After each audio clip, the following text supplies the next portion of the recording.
Sebelum ceritanya dimulai, silakan tulis di kolom komentar dari daerah mana saja teman-teman yang menonton cerita ini. Jangan lupa like dan subscribe agar channel ini bisa semakin berkembang dan bisa mempersembahkan cerita yang lebih menarik lagi. Hening yang pekat menyelimuti kamar tidur itu. Udara dingin dari pendingin ruangan terasa menggigit tulang, namun keheningan itulah yang lebih menusuk. Jarum jam di dinding baru saja merayap melewati angka 3. Waktu di mana dunia terasa berhenti dan tidur semestinya berada di puncaknya. Namun, bagi Sinta, tidur lelapnya dirobek dengan kasar. Sebuah guncangan di bahunya, bukan guncangan lembut seorang suami yang membangunkan istrinya, melainkan guncangan keras penuh ketidaksabaran. Sinta membuka matanya perlahan, mengumpulkan kesadarannya yang masih berserakan. Di hadapannya berdiri Ilham, suaminya, dengan wajah yang Sinta tidak kenali. Wajah itu keras, dingin, dan tanpa sedikitpun kehangatan yang biasa ia lihat.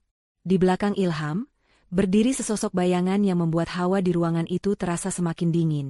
Ibu Tini, ibu mertuanya. Wanita parubaya itu melipat tangan di dada, tatapannya menghunjam Sinta dengan kebencian yang tidak ditutup-tutupi.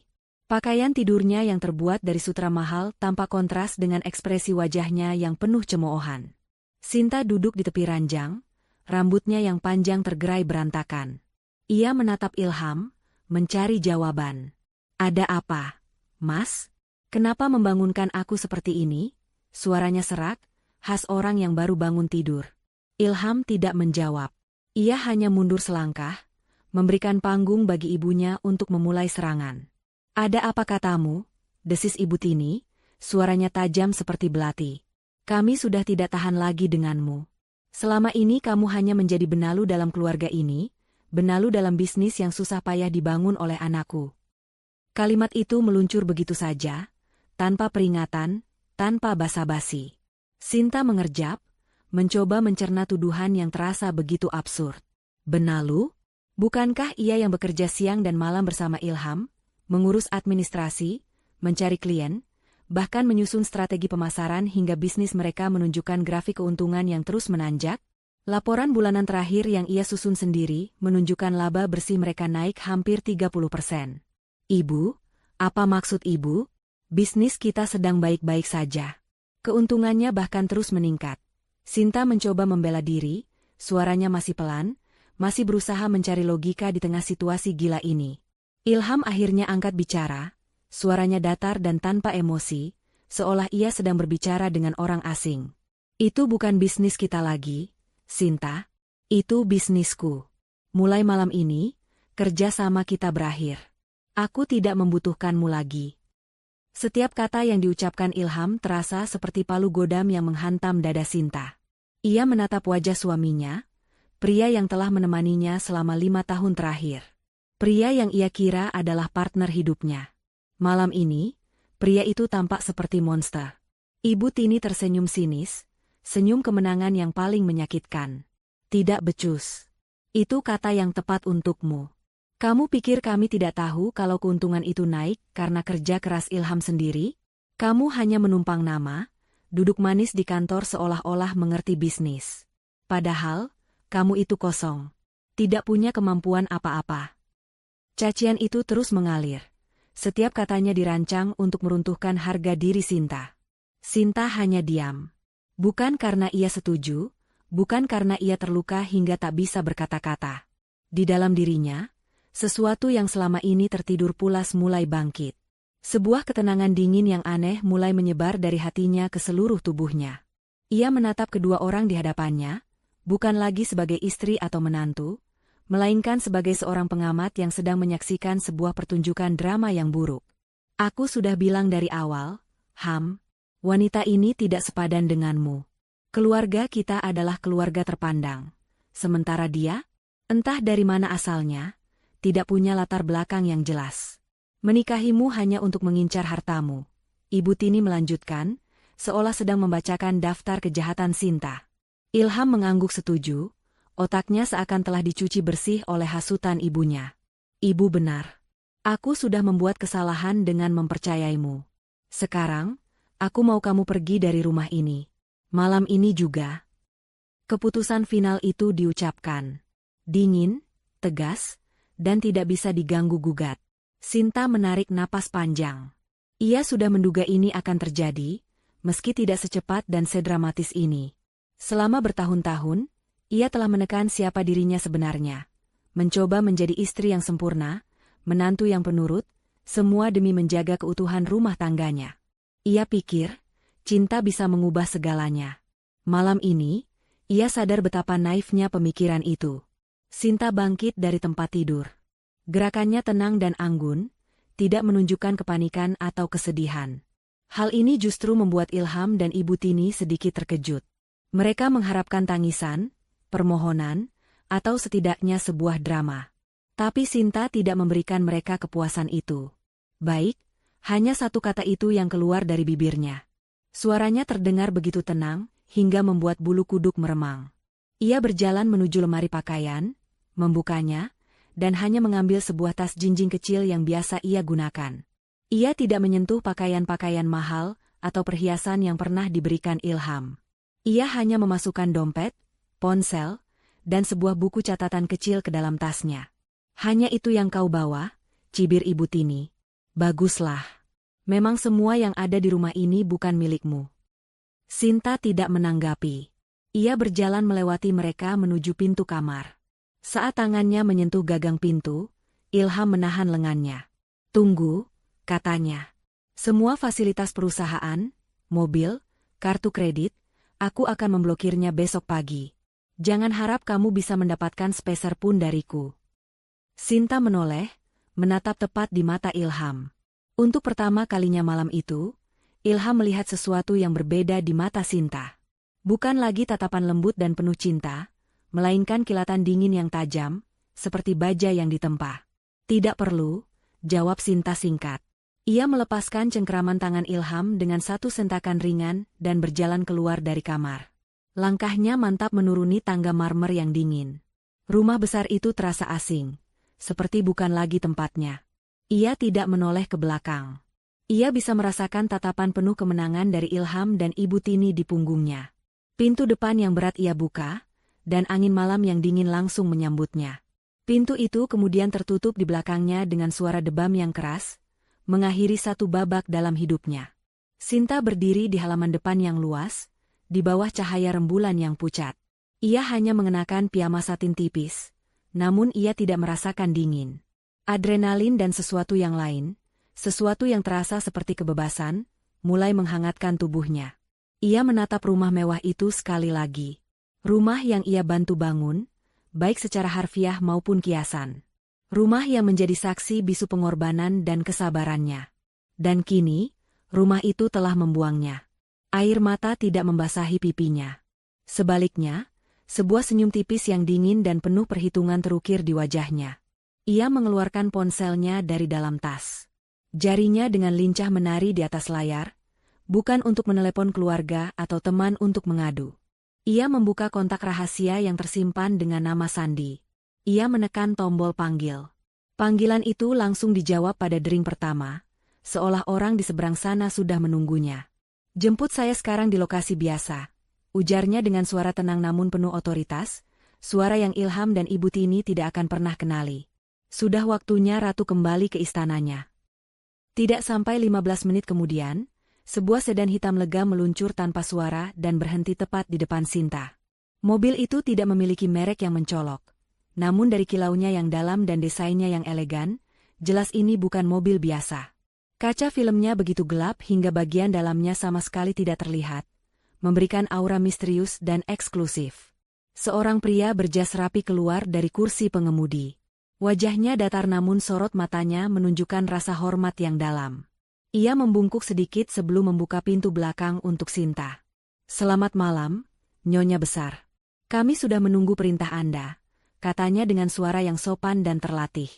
Sinta hanya mengangguk kecil dan masuk ke dalam mobil. Interior mobil itu adalah dunia yang sama sekali berbeda dari rumah yang baru saja ia tinggalkan. Aroma kulit asli yang lembut berpadu dengan wangi parfum yang samar dan mahal. Kursinya begitu nyaman, memeluk tubuhnya dengan sempurna. Keheningan di dalam kabin begitu total, meredam semua suara dari dunia luar. Saat mobil mulai bergerak menjauh, Sinta melihat dari jendela belakang, rumah Ilham tampak semakin kecil dan kecil, hingga akhirnya lenyap ditelan kegelapan malam. Ia tidak merasakan secuil pun penyesalan. Yang ada hanyalah kelegaan. Topeng yang selama 5 tahun ia kenakan, topeng istri sederhana yang penurut, akhirnya bisa ia lepaskan. Perjalanan itu tidak memakan waktu lama. Mobil tidak menuju ke rumah orang tua Sinta atau apartemen temannya. Mobil itu melaju menuju jantung kota, ke sebuah distrik paling elit di mana gedung-gedung pencakar langit menjulang seperti permata di tengah malam. Mobil memasuki sebuah jalan pribadi yang tersembunyi, melewati gerbang keamanan berlapis, sebelum akhirnya berhenti di lobi bawah tanah sebuah gedung penthouse yang megah. Pintu mobil dibukakan. Sinta melangkah keluar dan langsung disambut oleh seorang wanita muda yang juga berpenampilan profesional. "Selamat datang kembali, Nyonya Sinta. Semua sudah disiapkan sesuai instruksi siaga Anda," kata wanita itu, yang Sinta kenali sebagai Rina, asisten pribadinya. Mereka memasuki lift pribadi yang langsung membawa mereka ke lantai teratas. Saat pintu lift terbuka, pemandangan yang tersaji begitu menakjubkan. Seluruh dinding luar penthouse itu terbuat dari kaca anti peluru, menyajikan panorama 360 derajat gemerlap lampu kota yang tak ada habisnya. Desain interiornya sangat modern dan minimalis, didominasi warna putih, abu-abu, dan hitam, dengan sentuhan perabotan desainer yang harganya bisa membeli beberapa rumah mewah seperti milik Ilham. Ini adalah dunia Sinta yang sebenarnya. Istana pribadinya yang melayang di atas kota, tempat yang tidak seorang pun dari masa lalunya tahu keberadaannya. "Apakah Anda butuh sesuatu, Nyonya?" tanya Rina sambil mengikuti Sinta yang berjalan menuju bar kecil di sudut ruangan. "Tolong siapkan air hangat. Dan tablet untuk rapat," jawab Sinta sambil melepaskan piyama satinnya dan menggantinya dengan jubah sutra hitam yang tergantung rapi. Ia merasa perlu membersihkan sisa-sisa kehidupan lamanya. Setelah beberapa menit membersihkan diri, ia kembali ke ruang utama. Rina sudah menunggunya dengan sebuah tablet canggih di tangan. Sinta duduk di sofa kulit berwarna putih gading yang menghadap langsung ke jendela raksasa. Ia menerima tablet dari Rina dan langsung menyalakannya. Layar tablet itu menyala, menampilkan logo sebuah perusahaan, Vespera Capital. Sebuah nama yang tidak dikenal publik secara luas, namun sangat ditakuti dan dihormati di kalangan investor kelas kakap. Vespera Capital adalah kerajaan yang dibangun oleh kakek Sinta, dan kini, Sinta adalah satu-satunya pewaris dan pemimpin tertingginya. Dengan beberapa sentuhan di layar, Sinta membuka sebuah folder rahasia dengan nama sandi, Proyek Kenanga. Di dalamnya, terdapat seluruh data dan analisis mengenai bisnis yang ia jalani bersama Ilham. Bisnis itu, yang dianggap Ilham dan ibunya sebagai milik mereka, ternyata sejak awal didanai sepenuhnya oleh Vespera Capital melalui perusahaan cangkang. Ilham dan kepemilikan saham 5%-nya hanyalah sebuah fasad, sebuah eksperimen. Sinta menggulir layar, melihat laporan keuangan, data transaksi, bahkan rekaman percakapan di kantor yang tidak Ilham sadari. Semuanya terdokumentasi dengan rapi. Ia melihat grafik keuntungan yang ia buat, dan di sebelahnya ada catatan dari tim analisnya yang mengonfirmasi bahwa pertumbuhan bisnis itu murni hasil dari strategi dan jaringan yang Sinta bangun secara diam-diam. Sementara Ilham lebih banyak menghabiskan waktu untuk pertemuan sosial dan pamer kesuksesan. Rasa pahit sempat terasa di ujung lidahnya, bukan karena pengkhianatan Ilham, tetapi karena kebodohannya sendiri yang berharap pria itu bisa melihat nilainya tanpa harus menunjukkan kekuasaannya. Proyek Kenanga resmi dinyatakan gagal total. Parameter kesetiaan dan integritas partner menunjukkan skor 0, kata Sinta pada Rina, suaranya dingin dan final. Rina mengangguk. "Instruksi Anda, Nyonya?" Sinta menatap layar tablet itu sekali lagi. Di sana terpampang jelas struktur kepemilikan modal perusahaan. Nama Ilham dan Ibu Tini terdaftar sebagai pemilik 5% saham. Sementara sisanya, 95% atau setara dengan dana segar sebesar 95 miliar rupiah, terdaftar atas nama sebuah entitas anonim yang tak terlacak, yang tak lain adalah Vespera Capital. Sinta membuka panel kontrol utama aset tersebut. Jarinya melayang di atas sebuah tombol virtual berwarna merah menyala. Tombol itu bertuliskan, "Tarik dana, likuidasi klausul pelanggaran kepercayaan." Klausul tersebut adalah bagian dari perjanjian investasi awal yang sangat rumit, yang ditandatangani Ilham tanpa membacanya dengan teliti. Klausul itu pada intinya menyatakan bahwa jika terjadi pengkhianatan atau tindakan yang merugikan investor utama, maka seluruh dana investasi dapat ditarik kembali secara sepihak dan seketika, tanpa pemberitahuan. Selama ini, Sinta adalah investor utama itu sendiri, dan malam ini, ia telah dikhianati dan diusir. Klausul itu kini aktif. Tanpa ragu sedikitpun, Sinta menekan tombol merah itu. Sistem meminta konfirmasi biometrik. Sinta menempelkan ibu jarinya ke layar. Sebuah cahaya hijau berkedip, mengonfirmasi identitasnya. Seketika, sebuah notifikasi muncul di layar. Aksi disetujui. Penarikan dana sebesar 95 miliar rupiah akan dieksekusi secara otomatis dari seluruh rekening perusahaan pada pukul 9 waktu Indonesia Barat. Hitung mundur sistem dimulai. Di bawah tulisan itu, sebuah jam digital mulai berdetak mundur dari angka 6 jam. Sinta meletakkan tablet itu di atas meja. Pekerjaannya untuk malam ini selesai. Ia menatap lampu kota di luar jendela. Di salah satu titik di lautan cahaya itu, Ilham dan Ibu Tini mungkin sedang tertidur lelap, bermimpi tentang masa depan cerah mereka setelah berhasil menyingkirkannya. Mereka tidak tahu bahwa saat fajar menyingsing, mereka tidak akan bangun dalam mimpi indah, melainkan dalam sebuah mimpi buruk yang mereka ciptakan sendiri. Dan Sinta, sang ratu, akan menonton semuanya dari singgasananya di atas awan. Matahari pagi menerobos masuk melalui celah gorden di kamar Ilham, namun ia dan ibunya sudah terbangun jauh sebelum itu. Mereka tidak bisa tidur bukan karena gelisah, melainkan karena terlalu bersemangat. Perasaan lega dan kemenangan membuncah di dada mereka, seolah beban berat yang selama ini mereka pikul akhirnya terangkat. Beban itu bernama Sinta. Di meja makan yang megah, sarapan tersaji melimpah. Ibu Tini menuangkan kopi untuk Ilham dengan senyum yang tak lepas dari wajahnya. Pagi yang cerah untuk memulai hidup baru, kan, nak? Katanya, suaranya terdengar riang. Ilham mengangguk, mengoleskan selai pada rotinya dengan gerakan mantap. Tentu, Bu. Akhirnya kita bisa mengelola bisnis ini dengan cara kita sendiri. Tidak ada lagi yang sok tahu dan ikut campur, jawabnya. Mereka membicarakan rencana-rencana besar mereka. Ibu Tini ingin segera merenovasi ruang kerja Sinta menjadi lounge pribadinya. Ilham berencana membeli mobil sport model terbaru sebagai hadiah untuk dirinya sendiri. Mereka tertawa, membayangkan betapa menyedihkannya nasib Sinta saat ini. Paling-paling dia menangis di rumah orang tuanya yang sederhana itu, cibir Ibu Tini. Biarkan saja. Sebentar lagi juga dia akan datang merangkak, memohon untuk kembali. Tapi pintu rumah ini sudah tertutup selamanya untuknya. Ilham tersenyum puas. Ia merasa seperti seorang raja yang baru saja berhasil mengusir pengkhianat dari kerajaannya.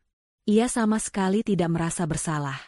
Baginya, Sinta hanyalah sebuah tangga yang sudah tidak ia butuhkan lagi. Pukul 8 pagi, mereka berangkat ke kantor dengan mobil sedan mewah milik Ilham. Keduanya mengenakan pakaian terbaik mereka, siap untuk mengumumkan era baru kepemimpinan mereka. Saat mereka melangkah masuk lobi kantor, suasana terasa sedikit aneh. Para karyawan yang biasanya menyapa dengan ramah kini tampak menunduk, seolah takut bertatapan langsung. Ilham dan Ibu Tini tidak peduli.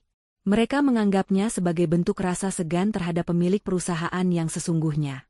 Mereka berjalan angkuh menuju ruang kerja Ilham di lantai paling atas, menara gading mereka. Ilham duduk di kursi kebesarannya, kursi yang terasa jauh lebih nyaman tanpa bayang-bayang Sinta. Ibu Tini duduk di sofa, sudah mulai melihat-lihat katalog desain interior di tabletnya. Semuanya terasa sempurna. Namun, kesempurnaan itu tidak bertahan lama. Telepon di meja Ilham berdering. Dari sekretarisnya. Pak, ada telepon dari Bima Sakti Supply. Katanya ada tagihan yang sudah jatuh tempo 2 hari.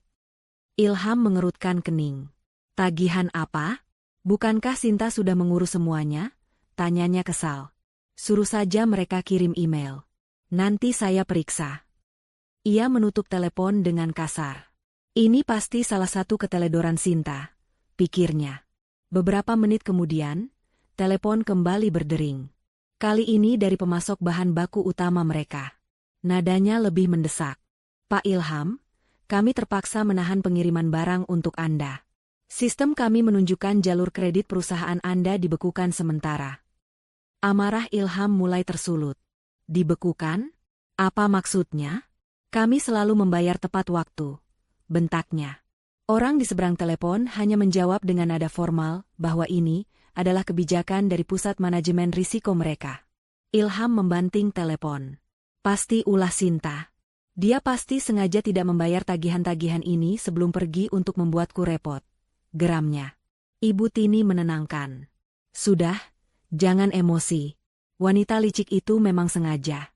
Nanti kita bereskan. Cek saja rekening perusahaan, lalu bayar semua tagihannya.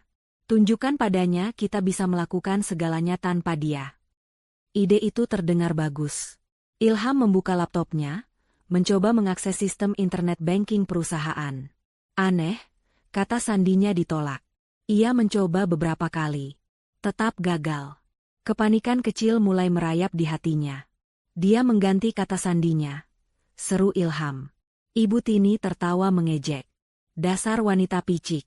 Balas dendamnya kekanak-kanakan sekali. Telepon saja Bang, minta reset kata sandinya. Kamu kan pemiliknya. Ilham segera menelepon manajer bank yang biasa melayani mereka. Sementara menunggu, email mulai masuk bertubi-tubi. Email dari vendor, dari perusahaan leasing mobil kantor, dari pemilik gedung, semuanya dengan subjek yang sama, peringatan pembayaran jatuh tempo. Langit di luar jendela tampak cerah, namun awan kelabu mulai berkumpul di dalam ruangan itu.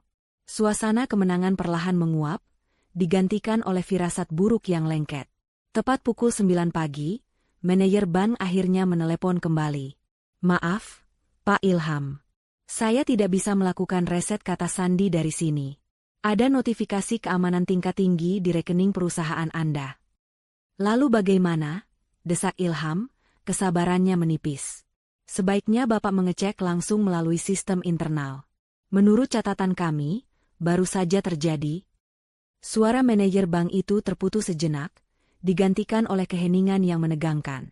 Tiba-tiba, pintu ruangan Ilham terbuka dengan keras. Direktur Keuangan Perusahaan, Pak Budi, seorang pria parubaya yang biasanya tenang dan teliti, berlari masuk dengan wajah sepucat mayat. Napasnya terengah-engah, dan tangannya yang memegang tablet gemetar hebat. Pak Ilham. Gawat, Pak, katanya dengan suara terbata-bata. Ilham bangkit dari kursinya. Ada apa, Pak Budi? Tenang dulu. Ibu Tini juga berdiri, menatap Pak Budi dengan tatapan tidak suka karena telah mengganggu. Pak Budi tidak bisa tenang.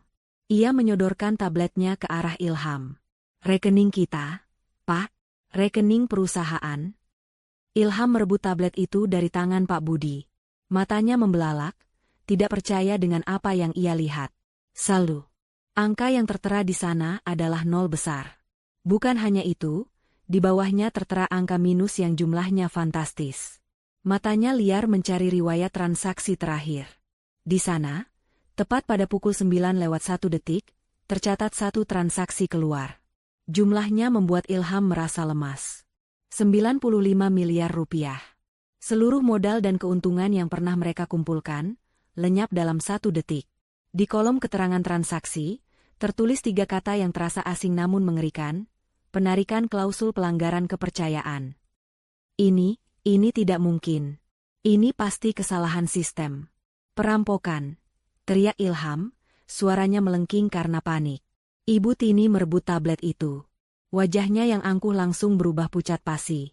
Ia hampir jatuh terduduk jika tidak berpegangan pada meja. Apa ini? Uang kita? Di mana uang kita? Tanyanya lirih. Pak Budi menelan ludah dengan susah payah, mencoba menemukan suaranya. Itu bukan perampokan, Pak, Bu. Dana itu ditarik oleh investor utama kita. Ilham tertawa histeris, tawa orang yang sudah kehilangan akal sehatnya. Investor utama? Investor utama perusahaan ini adalah saya. Keluarga saya.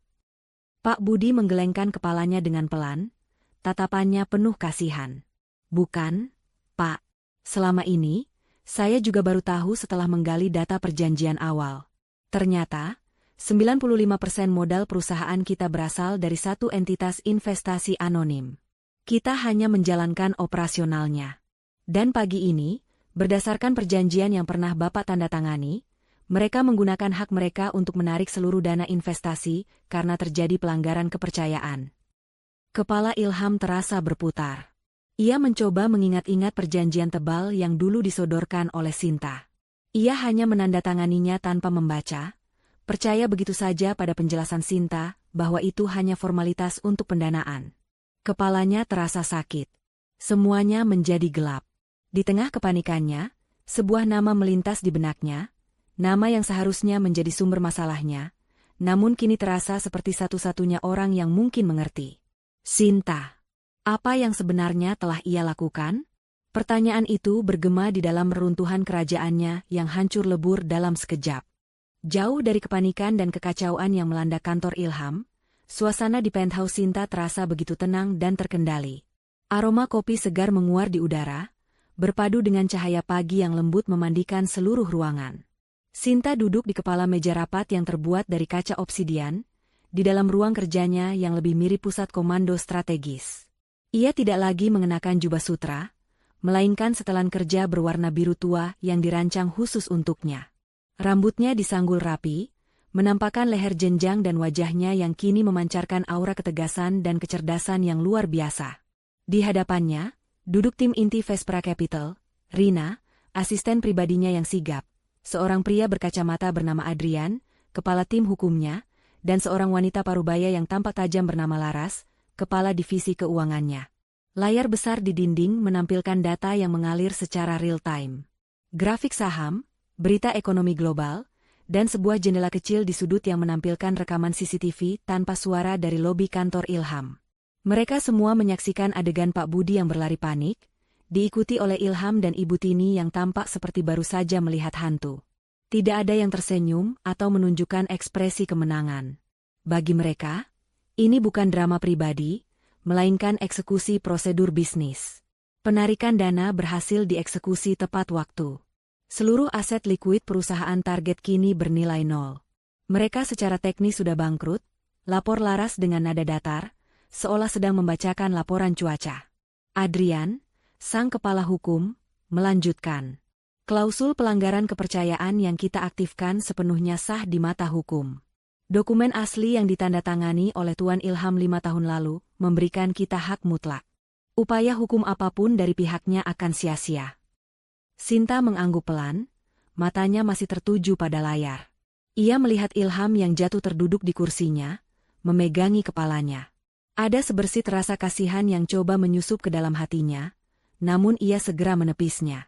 Rasa itu adalah kemewahan yang tidak bisa ia miliki saat ini. Ia telah memberikan Ilham kesempatan selama 5 tahun. 5 tahun untuk membuktikan bahwa ia adalah partner yang layak, bukan hanya dalam bisnis, tetapi juga dalam hidup. 5 tahun yang berakhir dengan pengkhianatan dan penghinaan di pukul 3 pagi. Proyek Kenanga secara resmi ditutup, kata Sinta, suaranya terdengar jelas dan mantap di seluruh ruangan. Semua data yang terkumpul selama proyek ini akan diarsipkan sebagai studi kasus mengenai kegagalan manajemen akibat arogansi dan kurangnya integritas. Rina mencatat setiap kata yang diucapkan Sinta di tabletnya. Langkah selanjutnya, Nyonya, tanya Rina. Sinta mengalihkan pandangannya dari layar, menatap satu persatu anggota timnya. Mereka telah kehilangan semua uang mereka. Tapi itu belum cukup. Mereka belum belajar apa-apa. Saat ini, mereka hanya merasa menjadi korban perampokan. Mereka harus mengerti konsekuensi dari tindakan mereka. Ia berhenti sejenak, membiarkan kata-katanya meresap. Laras, segera kumpulkan data mengenai seluruh utang perusahaan itu.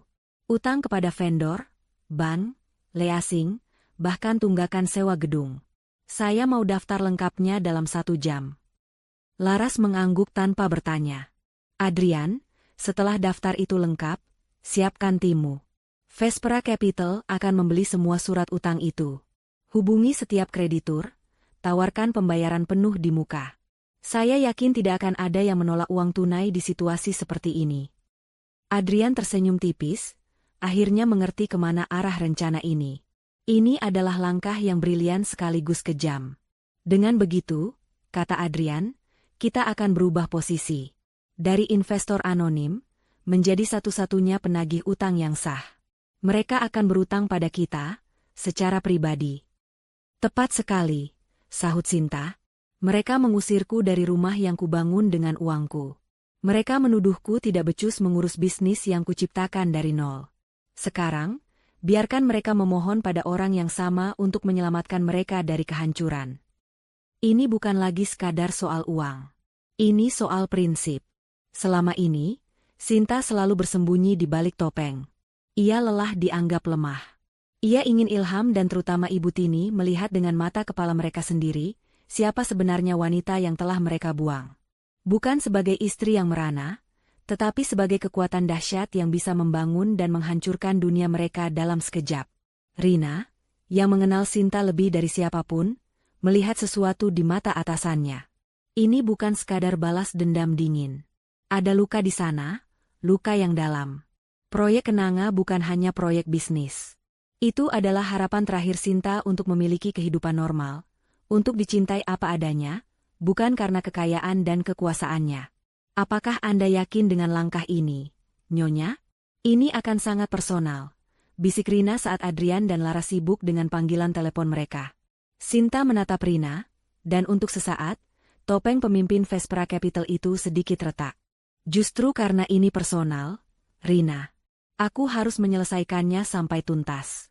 Aku tidak bisa membiarkan mereka pergi begitu saja dan menyalahkan investor misterius atas kebodohan mereka. Mereka harus tahu bahwa tangan yang memberi mereka segalanya adalah tangan yang sama yang mengambilnya kembali. Mereka harus tahu namaku. 1 jam berlalu dengan cepat. Laras kembali dengan data yang diminta. Total utang perusahaan Ilham mencapai hampir 15 miliar rupiah. Angka yang mustahil mereka bayar tanpa modal yang kini sudah lenyap. Sinta memberikan persetujuan akhir. Tim Adrian dan Laras langsung bergerak seperti mesin yang diminyaki dengan baik. Panggilan telepon dilakukan, transfer dana dieksekusi, dan perjanjian jual beli utang ditandatangani secara digital. Dalam waktu kurang dari 3 jam, Vespera Capital telah resmi menjadi kreditur tunggal bagi perusahaan Ilham yang sedang sekarat. Sinta bangkit dari kursinya dan berjalan menuju jendela raksasa.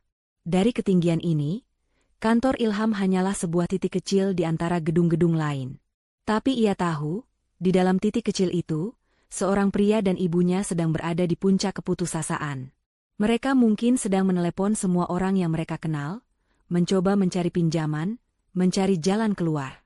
Mereka tidak tahu bahwa semua pintu sudah tertutup. Mereka tidak tahu bahwa satu-satunya jalan yang tersisa akan membawa mereka langsung ke hadapannya. Rina, panggil Sinta tanpa menoleh. Siapkan surat tagihan resmi pertama.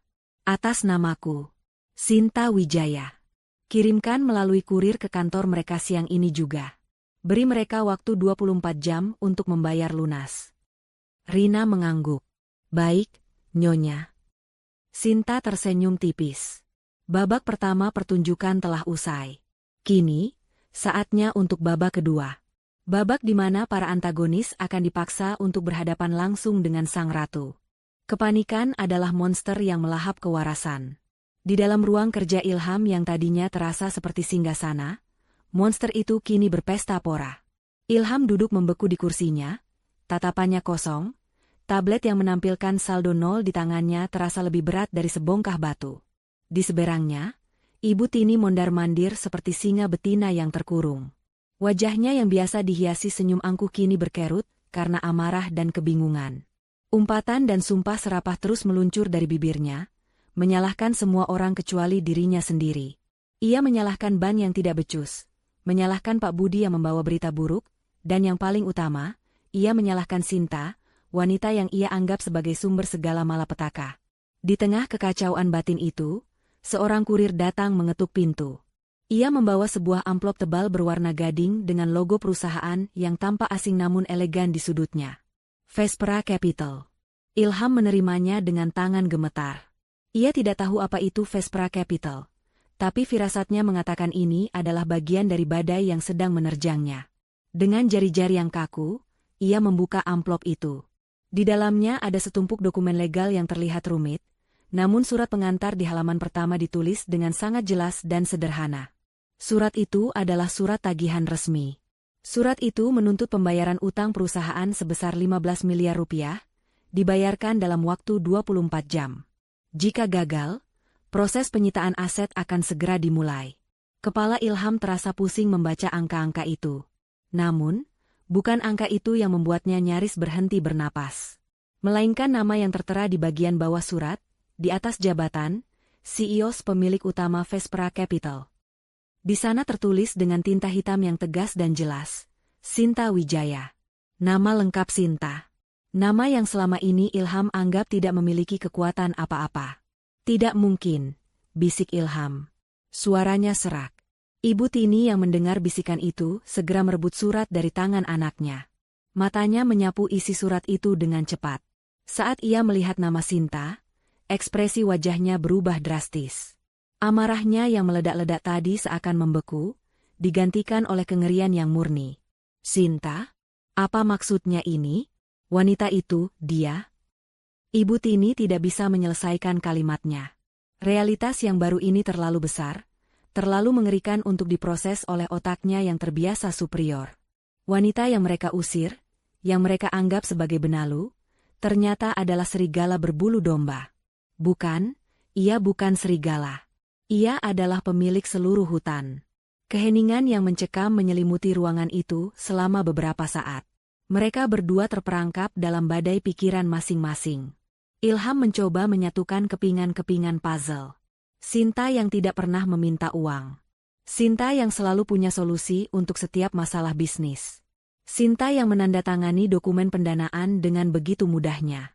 Sinta yang saat diusir hanya menunjukkan ketenangan yang menakutkan. Semuanya kini masuk akal.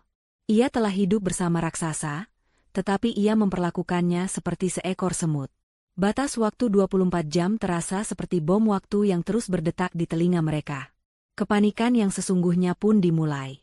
Ilham meraih ponselnya, mulai menelepon semua orang yang ia anggap sebagai teman berpengaruh.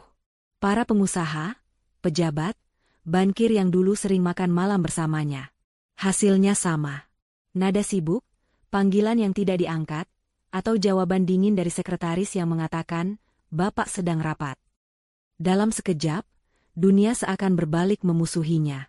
Berita kehancuran perusahaannya pasti sudah menyebar lebih cepat dari api. Ibu Tini juga melakukan hal yang sama. Ia menelepon teman-teman sosialitanya, para istri pejabat yang dulu sering memujinya. Bukannya mendapat bantuan, ia justru dihujani pertanyaan-pertanyaan sinis yang menusuk. Pertanyaan yang hanya bertujuan untuk memuaskan rasa ingin tahu dan menikmati penderitaannya.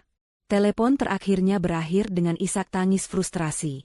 Lingkaran sosial yang ia banggakan, yang ia anggap sebagai jaring pengamannya, ternyata hanyalah sebuah panggung sandiwara. Siang berganti sore, sore berganti malam. Mereka tidak beranjak dari ruang kerja itu, yang kini terasa seperti penjara. Mereka mencoba mendatangi beberapa bank secara langsung. Manajer bank yang dulu menyambut mereka dengan karpet merah kini berbicara dengan bahasa formalitas yang dingin, menunjukkan data skor kredit mereka yang sudah hancur lebur. Setiap pintu yang mereka ketuk tertutup rapat di depan wajah mereka. Harapan mereka terkikis sedikit demi sedikit, digantikan oleh keputusasaan yang pekat. Tekanan itu mulai merusak hubungan mereka. Mereka yang tadinya adalah sekutu yang solid, kini mulai saling menyalahkan. Ini semua karena kau terlalu mendengarkan perempuan licik itu. Kau biarkan dia mengurus semua dokumen penting. Bodoh, teriak Ibu Tini, melampiaskan frustrasinya pada Ilham. Ilham yang sudah berada di ambang batas kesabarannya balas membentak. Aku mendengarkannya? Bukankah ibu yang dari awal menyuruhku untuk menikahinya, karena dia terlihat penurut dan mudah diatur? Bukankah ibu juga yang terus-menerus meracuniku untuk menyingkirkannya? Ini semua terjadi karena keserakahan ibu. Pertengkaran sengit itu tidak menghasilkan apa-apa selain rasa sakit dan penyesalan yang semakin dalam. Mereka terdiam, terengah-engah di tengah puing-puing kesombongan mereka. Malam itu, mereka tidak pulang. Mereka tertidur di sofa kantor yang dingin, tidur yang gelisah dan penuh mimpi buruk. Mereka bangun saat matahari pagi mulai menyinari lantai, bukan dengan semangat baru, melainkan dengan kenyataan pahit bahwa waktu mereka hampir habis. Ponsel Ilham berdering. Dari Pak Budi. Pak, tim hukum dari Vespra Capital sudah ada di lobi. Mereka datang bersama tim penilai aset. Mereka bilang, waktu Bapak sudah habis. Jantung Ilham serasa berhenti berdetak. Ini adalah akhir dari segalanya. Ia melihat ibunya yang tampak 10 tahun lebih tua, hanya dalam satu malam. Wajahnya pucat, rambutnya berantakan, sisa-sisa keanggunannya telah luntur. Tidak ada lagi jalan keluar. Tidak ada lagi tempat untuk lari. Di tengah jurang keputusasaan yang paling dalam, hanya ada satu nama yang terus muncul. Sinta. Dialah yang memulai badai ini, dan hanya dialah yang mungkin bisa menghentikannya. Ibu Tini menatap Ilham, harga dirinya yang setinggi langit akhirnya runtuh menjadi debu. Kita harus menemuinya, Ham, bisiknya dengan suara bergetar. Kita harus memohon padanya. Tidak ada cara lain. Keputusan untuk menemui Sinta adalah sebuah pengakuan kekalahan total. Itu adalah hal terakhir yang ingin mereka lakukan, sebuah tindakan yang mengharuskan mereka untuk menelan ludah dan menginjak-injak harga diri mereka sendiri. Dengan sisa uang tunai yang berhasil Ibu Tini kumpulkan dari dompetnya, mereka menyewa seorang detektif swasta murahan untuk mencari alamat pribadi Sinta. Alamat Vespera Capital yang tertera di surat tagihan adalah sebuah benteng perkantoran yang tidak mungkin mereka tembus. Mereka butuh alamat rumahnya, berharap bisa menemuinya dalam suasana yang lebih personal, berharap sisa-sisa perasaan dari masa lalu masih bisa mereka manfaatkan. Beberapa jam kemudian, sang detektif mengirimkan sebuah alamat melalui pesan singkat. Ilham dan Ibu Tini membaca alamat itu dengan kening berkerut. Nama jalan dan nama gedungnya terdengar sangat asing, berada di kawasan paling premium di pusat kota. Sebuah area yang bahkan jarang mereka lewati karena tingkat eksklusivitasnya yang luar biasa. Mereka mengira sang detektif salah. Namun, tidak ada pilihan lain selain mencobanya. Mereka memesan taksi online, karena mobil Ilham sudah ditarik oleh perusahaan leasing pagi itu. Perjalanan menuju alamat itu terasa seperti perjalanan menuju tiang gantungan. Setiap meter yang mereka tempuh, rasa gugup dan malu semakin mencekik. Taksi itu akhirnya berhenti di depan sebuah gedung pencakar langit yang menjulang anggun. Fasadnya terbuat dari kaca dan baja berkilauan, dengan desain arsitektur yang canggih dan futuristik. Sebuah lobi pribadi yang dijaga ketat terlihat di balik gerbang besi tempa yang artistik. Ini bukan gedung apartemen biasa. Ini adalah sebuah istana vertikal. Ilham dan Ibu Tini keluar dari taksi dengan perasaan gamang. Mereka menatap gedung itu dengan mulut sedikit terbuka. Rumah Ilham yang selama ini mereka banggakan, kini terlihat seperti gubuk jika dibandingkan dengan kemegahan ini. Apa benar ini tempatnya? Bisik Ibu Tini, suaranya penuh keraguan. Ilham hanya bisa menelan ludah, menunjukkan pesan dari detektif kepada penjaga keamanan di pos depan. Penjaga keamanan itu, seorang pria tegap dengan seragam sempurna dan alat komunikasi di telinganya, menatap mereka dari atas ke bawah. Penampilan mereka yang kusut dan wajah mereka yang penuh tekanan jelas, tidak sesuai dengan profil penghuni atau tamu di tempat itu. Ada perlu apa dengan Nyonya Sinta Wijaya? Tanya penjaga itu dengan nada formal, tanpa sedikit pun keramahan. Kami keluarganya, jawab Ilham terbata-bata. Kata, keluarga, terasa begitu aneh dan palsu di bibirnya sendiri. Penjaga itu mengangkat alisnya sedikit, lalu berbicara melalui alat komunikasinya dengan suara pelan. Setelah beberapa saat, ia kembali menatap mereka. Mohon maaf, Nyonya Sinta sedang sangat sibuk dan tidak bisa diganggu. Tidak ada jadwal pertemuan atas nama Anda. Penolakan itu terasa seperti tamparan. Tolonglah, Pak. Ini sangat penting. Ini masalah hidup dan mati. Ilham memohon, rasa putus asa membuatnya lupa akan rasa malu.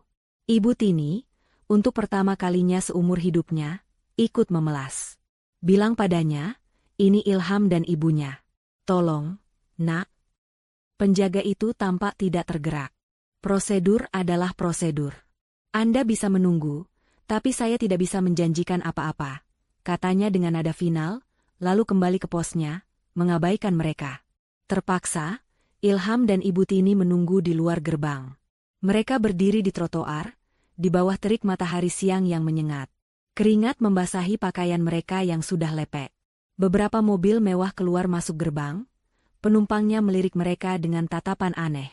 Setiap lirikan terasa seperti jarum yang menusuk sisa-sisa harga diri mereka. 1 jam berlalu. 2 jam.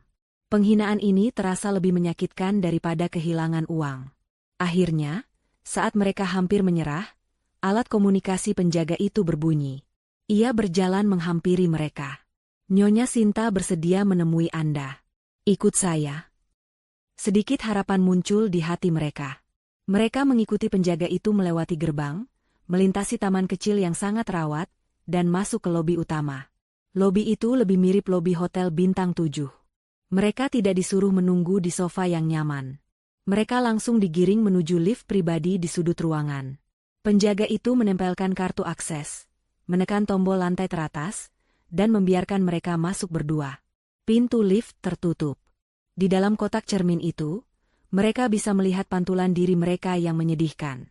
Lift meluncur ke atas dengan kecepatan tinggi tanpa suara. Saat pintu terbuka, mereka disambut oleh Rina, asisten pribadi Sinta. Wajah Rina datar dan profesional. "Silakan lewat sini," katanya singkat. Ia tidak membawa mereka ke ruang keluarga atau ruang tamu. Ia membawa mereka menyusuri koridor panjang berlantai marmer, dan membuka sebuah pintu menuju ruang rapat. Ruangan itu dingin dan impersonal. Sebuah meja panjang dari kaca hitam mendominasi ruangan, dikelilingi oleh kursi-kursi kantor yang tampak tidak nyaman. Salah satu dindingnya adalah kaca raksasa yang menyajikan pemandangan kota dari ketinggian yang memusingkan, seolah ingin menunjukkan betapa kecilnya mereka. Rina menyuruh mereka duduk, lalu pergi tanpa menawarkan minuman atau basa-basi lainnya. Mereka duduk dalam keheningan yang canggung, tidak berani menyentuh apapun. Mereka menunggu. 5 menit, 10 menit, 30 menit. Sinta sengaja membuat mereka menunggu, membiarkan rasa cemas dan teror meresap ke dalam tulang mereka. Akhirnya, pintu di ujung ruangan terbuka. Sinta masuk. Ia tidak sendirian. Di sisinya berjalan Adrian, kepala tim hukumnya, membawa sebuah map tebal. Sinta mengenakan setelan celana berwarna krem yang membuatnya tampak berkuasa dan tak tersentuh. Wajahnya tenang, tanpa ekspresi. Ia berjalan ke sisi lain meja dan duduk, bahkan tanpa melirik mereka. Ilham dan Ibu Tini sontak berdiri. Mulut Ilham terbuka, mencoba merangkai kata. "Sinta, ini aku, suamimu." Ibu Tini juga mencoba. "Nak Sinta, Ibu minta maaf."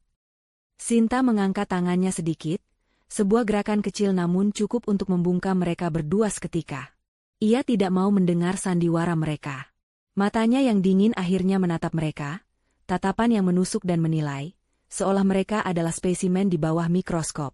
Tanpa mengubah ekspresinya, Sinta mendorong map tebal yang dibawa Adrian ke tengah meja, menggesernya hingga berhenti tepat di depan Ilham. "Selamat siang," katanya, suaranya jernih dan dingin, memecah keheningan di ruangan itu. "Perkenalkan, saya Sinta Wijaya, pemilik Vespera Capital, investor utama." Ia berhenti sejenak, menatap tepat ke mata Ilham, lalu ke mata Ibu Tini, memastikan mereka memahami setiap kata berikutnya. "Dan kini, pemilik tunggal seluruh utang kalian." Kata-kata Sinta menggantung di udara yang dingin, lebih tajam dari pecahan kaca.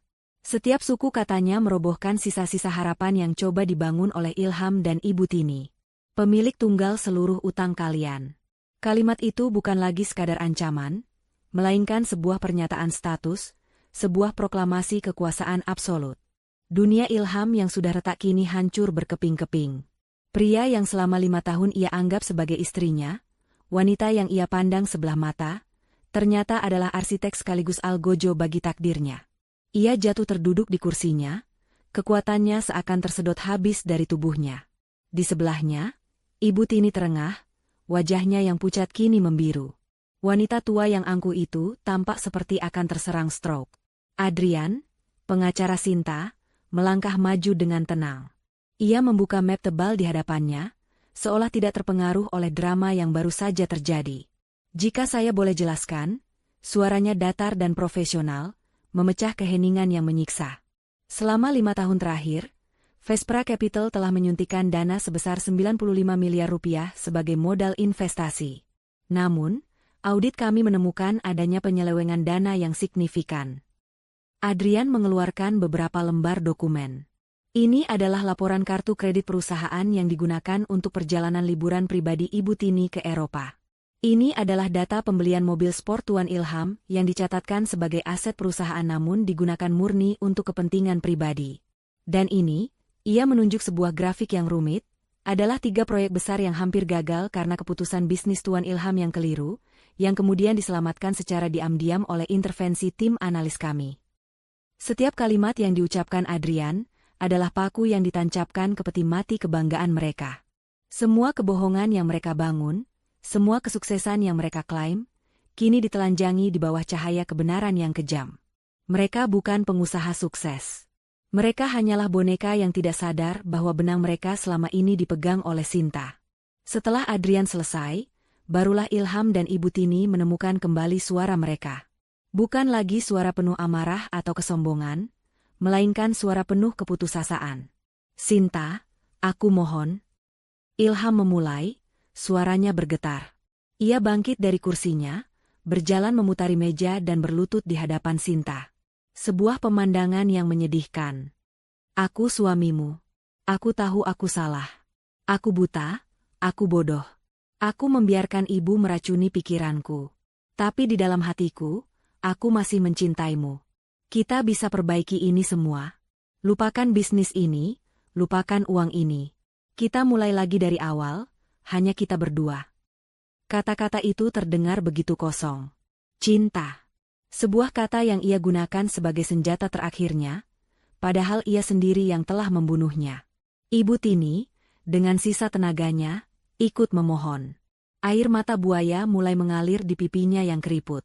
Nak Sinta, maafkan ibu. Ibu sudah tua, kadang tidak bisa menjaga ucapan. Ibu hanya ingin yang terbaik untuk Ilham. Ibu mengaku salah. Anggaplah ibu seperti ibumu sendiri, jangan hukum kami seperti ini, nak. Ibu mohon padamu. Mereka memainkan peran sebagai korban, sebagai orang yang menyesal, sebuah pertunjukan terakhir untuk mencoba meraih simpati. Sinta hanya menatap mereka. Wajahnya tetap tanpa ekspresi, namun di dalam hatinya, badai emosi berkecamuk. Ia melihat pria yang berlutut di hadapannya, bukan sebagai suami yang menyesal, tetapi sebagai pengecut yang hanya ingin menyelamatkan dirinya sendiri. Ia mendengar permohonan ibu mertuanya, bukan sebagai permintaan maaf yang tulus, tetapi sebagai taktik manipulasi murahan lainnya. Ia teringat setiap malam saat ia harus bekerja lembur sendirian sementara Ilham pergi bersenang-senang. Ia teringat setiap ucapan sinis Ibu Tini yang merendahkan keluarganya. Ia teringat dinginnya malam saat ia diusir dari rumahnya sendiri. Tidak ada lagi ruang untuk simpati. Cinta? Sinta akhirnya angkat bicara, suaranya pelan namun mematikan. Kau bicara soal cinta setelah kau membuangku di pukul 3 pagi? Setelah kau menuduhku tidak becus dan menjadi benalu? Ia menoleh pada Ibu Tini. Dan ibu? Ibu mau aku menganggapmu seperti ibuku sendiri? Ibuku tidak akan pernah menghina dan merendahkanku seperti yang ibu lakukan selama bertahun-tahun. Sinta berdiri. Auranya yang dingin memenuhi seluruh ruangan, membuat Ilham dan Ibu Tini gemetar ketakutan. Kalian tidak menyesal atas apa yang telah kalian lakukan. Kalian hanya menyesal karena kalian tertangkap. Ia kembali duduk dan menatap mereka dengan tatapan tajam. Pertunjukan drama kalian sudah selesai. Sekarang dengarkan. Aku tidak tertarik melihat kalian membusuk di penjara karena penipuan dan penggelapan dana. Itu terlalu mudah. Ia menghela napas, seolah sedang mempertimbangkan sesuatu yang berat. Aku akan memberikan kalian satu tawaran. Sebuah jalan keluar. Secercah harapan muncul di mata Ilham dan Ibu Tini. Mereka menatap Sinta seperti seorang narapidana menatap hakim yang akan membacakan vonisnya. Tawaran ini sangat sederhana, lanjut Sinta. Adrian kemudian menggeser sebuah dokumen lain ke hadapan mereka, sebuah kontrak perjanjian penyelesaian. Kalian akan menyerahkan sisa 5% saham kalian dan semua aset pribadi yang terkait dengan bisnis ini kepadaku. Sebagai gantinya, Vespra Capital akan mengambil alih seluruh utang kalian, baik utang perusahaan maupun utang pribadi yang timbul dari penyalahgunaan fasilitas perusahaan. Kalian akan bebas dari tuntutan hukum dan bebas dari kejaran penagih utang. Ilham dan Ibu Tini saling pandang. Ini lebih baik dari yang mereka bayangkan. Mereka akan kehilangan segalanya, tapi setidaknya mereka bebas. Tapi mereka tahu, ini terlalu bagus untuk menjadi kenyataan. Pasti ada syarat lain. Dan Sinta pun menyebutkannya. Tentu saja, ada satu syarat kecil sebagai ganti kemurahan hatiku ini. Katanya, senyum tipis yang dingin tersungging di bibirnya. Sebagai kompensasi atas kerugian non-material yang saya alami, Kalian berdua harus menandatangani kontrak kerja selama 1 bulan dengan perusahaan yang sudah direstrukturisasi. Posisi kalian adalah staf kebersihan kantor. Ilham dan Ibu Tini terkesiap. Mereka pasti salah dengar. Petugas kebersihan? Kalian akan bekerja dari jam 8 pagi sampai jam 5 sore. Tugas kalian termasuk mengepel lantai, membersihkan toilet, membuang sampah, dan tugas-tugas lain yang diperintahkan oleh kepala petugas kebersihan. Kalian akan mengenakan seragam, sama seperti yang lain. Penghinaan ini, rencana ini, begitu terperinci, begitu kejam, hingga terasa surreal. Ibu Tini langsung berteriak histeris. Tidak. Aku lebih baik mati daripada harus membersihkan toilet. Ilham menatap Sinta dengan ngeri. Sinta, jangan lakukan ini. Ini lebih buruk dari penjara. Kau membunuh kami perlahan-lahan. Sinta hanya mengangkat bahu. Pilihan ada di tangan kalian, katanya dengan tenang. Di satu sisi, ada kebebasan setelah 1 bulan penghinaan. Di sisi lain, ada tuntutan hukum berlapis yang bisa membuat kalian mendekam di penjara selama bertahun-tahun dan utang yang akan menghantui kalian seumur hidup. Ia menunjuk jam dinding yang mewah. Pengacaraku akan mengirimkan surat cerai kepadamu besok pagi, Ilham. Dan tentang tawaran ini, kalian punya waktu 1 jam untuk memutuskan. Setelah itu, tawaran ini hangus dan tim hukumku akan memulai proses litigasi. Dengan kata-kata itu, Sinta dan Adrian bangkit dan meninggalkan ruangan, membiarkan Ilham dan Ibu Tini terkurung bersama pilihan mereka yang mustahil. 1 jam di dalam ruang rapat yang dingin itu terasa seperti seumur hidup. Ilham dan Ibu Tini dihadapkan pada 2 jurang yang sama-sama dalam, jurang kehancuran finansial dan hukum, atau jurang kehancuran harga diri. Tidak ada jalan yang baik. Yang ada hanyalah pilihan antara akhir yang cepat atau kematian yang lambat dan menyakitkan. Pada menit ke-59, dengan tangan yang lebih gemetar daripada daun kering yang ditiup angin, Ilham mengambil pena. Ia menandatangani kontrak itu. Diikuti oleh ibunya, yang menandatanganinya dengan air mata amarah dan kekalahan yang membasahi pipi. Mereka telah memilih penghinaan. Keesokan paginya, mimpi buruk mereka dimulai. Mereka datang ke gedung kantor yang dulu menjadi simbol kekuasaan mereka, namun kali ini mereka masuk melalui pintu karyawan di belakang. Mereka tidak lagi disambut dengan sapaan hormat, melainkan dengan tatapan ingin tahu dari para staf keamanan. Mereka diarahkan ke sebuah ruangan kecil di Rubanah, ruang ganti untuk para petugas kebersihan. Di sana, sudah menunggu kepala petugas kebersihan, seorang bapak tua bernama Pak Mamat, yang dulu selalu menunduk dalam-dalam setiap kali berpapasan dengan mereka. Hari ini, Pak Mamat menatap mereka dengan ekspresi datar yang sulit diartikan. Ia menyerahkan 2 set seragam berwarna biru pudar yang ukurannya tidak pas. Ini seragam kalian. Ganti pakaian, lalu temui saya di gudang peralatan. Perintahnya dengan nada profesional. Mengenakan seragam itu adalah siksaan pertama. Kainnya yang kasar terasa gatal di kulit mereka yang terbiasa dengan bahan-bahan mahal. Bau kapur barus yang samar menempel di seragam itu. Saat mereka bercermin, mereka nyaris tidak mengenali diri mereka sendiri. Di sana berdiri 2 orang asing yang tampak kalah dan menyedihkan. Langkah pertama mereka keluar dari ruang ganti adalah langkah menuju neraka pribadi mereka. Pak Mamat memberikan mereka instruksi kerja. Ibu Tini ditugaskan untuk membersihkan seluruh toilet di lantai eksekutif. Sementara Ilham bertanggung jawab untuk membersihkan dan mengepel area lobi utama serta koridor. Pelajaran pertama Ibu Tini dimulai di toilet wanita eksekutif. Toilet yang sama di mana ia dulu sering merapikan riasannya, bergosip dengan teman-teman sosialitanya. Kini, ia harus berlutut, menyikat lantai porselen yang dingin, membersihkan noda-noda yang ditinggalkan orang lain. Bau desinfektan yang menyengat membuat kepalanya pusing. Siksaan terberat datang saat pintu toilet terbuka. Masuklah 2 orang wanita, istri dari rekan bisnis Ilham, yang Ibu Tini kenal baik. Mereka sedang asyik tertawa dan membicarakan kejatuhan keluarga Ilham. Aku dengar mereka sekarang melarat. Semua asetnya disita, kata salah satunya. Karma itu nyata, ya. Dulu sombongnya bukan main.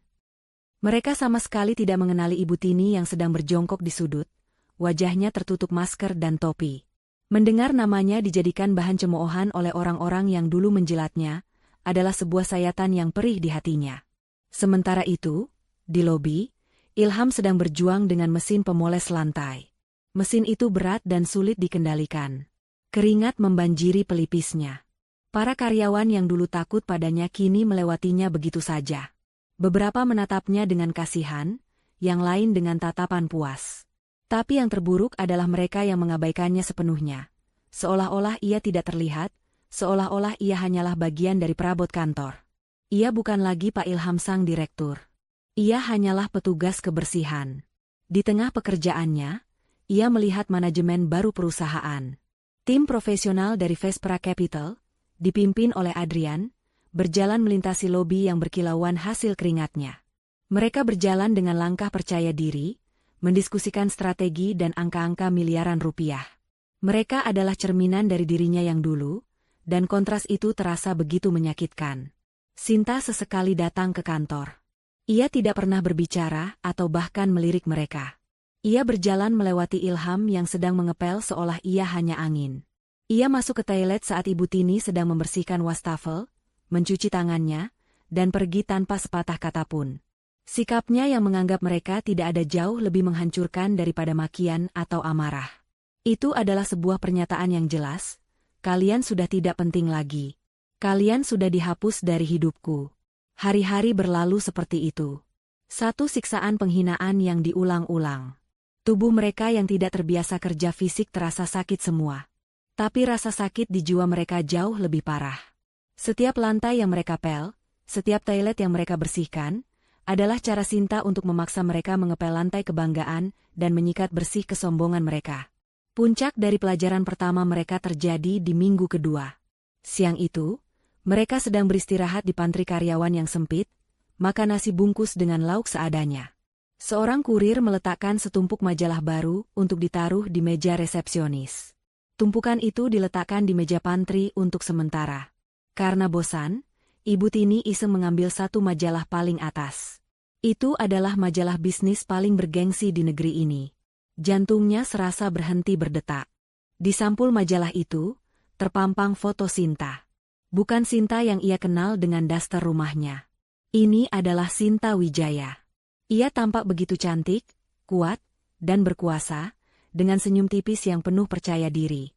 Di bawah fotonya, tercetak judul besar dengan huruf emas, Sinta Wijaya, sang jenius di balik Vespra Capital, mengubah krisis menjadi kerajaan bisnis miliaran.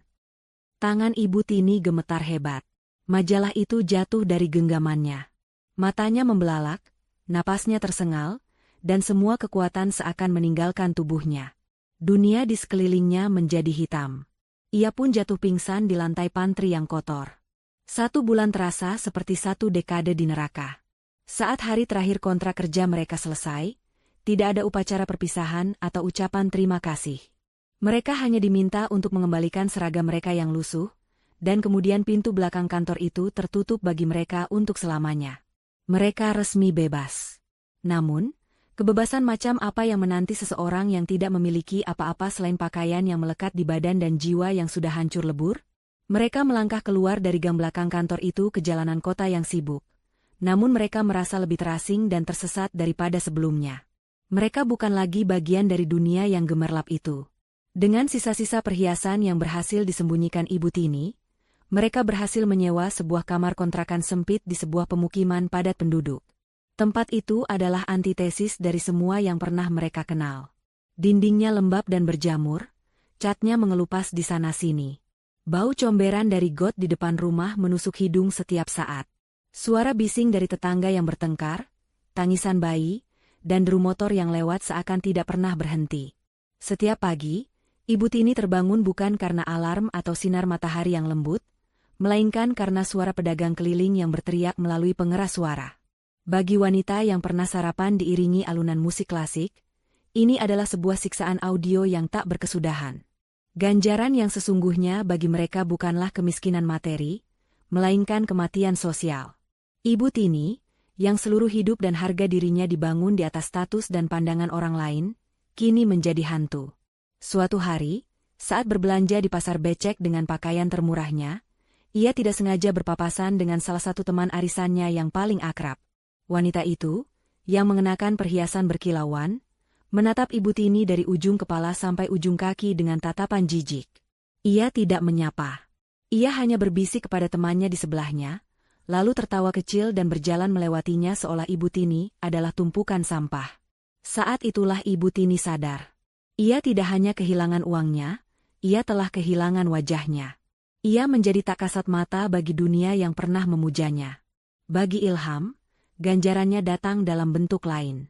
Ego dan kesombongannya sebagai seorang pria dan pengusaha sukses diremukan setiap hari. Ia mencoba mencari pekerjaan.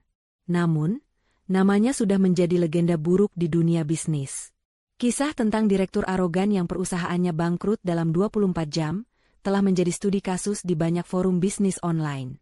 Tidak ada perusahaan yang mau mengambil risiko mempekerjakannya. Ijazah dan pengalamannya kini tidak ada harganya. Terpaksa, untuk bertahan hidup, ia harus mengambil pekerjaan apapun yang bisa ia dapatkan. Ia menjadi kuli bangunan, mengangkat semen di bawah terik matahari. Ia menjadi tukang parkir di sebuah restoran, membukakan pintu mobil untuk orang-orang yang dulu setara dengannya. Setiap hari adalah pengingat akan seberapa jauh ia telah jatuh. Namun, hukuman terberat bagi mereka bukanlah semua itu. Hukuman yang paling menyiksa adalah penyesalan yang datang di saat hening. Di dalam kamar kontrakan mereka yang pengap, saat malam tiba, mereka seringkali hanya duduk terdiam, terperangkap dalam ingatan mereka sendiri. Kini, saat semua kemewahan telah lenyap, mereka justru bisa melihat dengan lebih jelas. Ilham mulai teringat hal-hal kecil tentang Sinta yang dulu ia abaikan.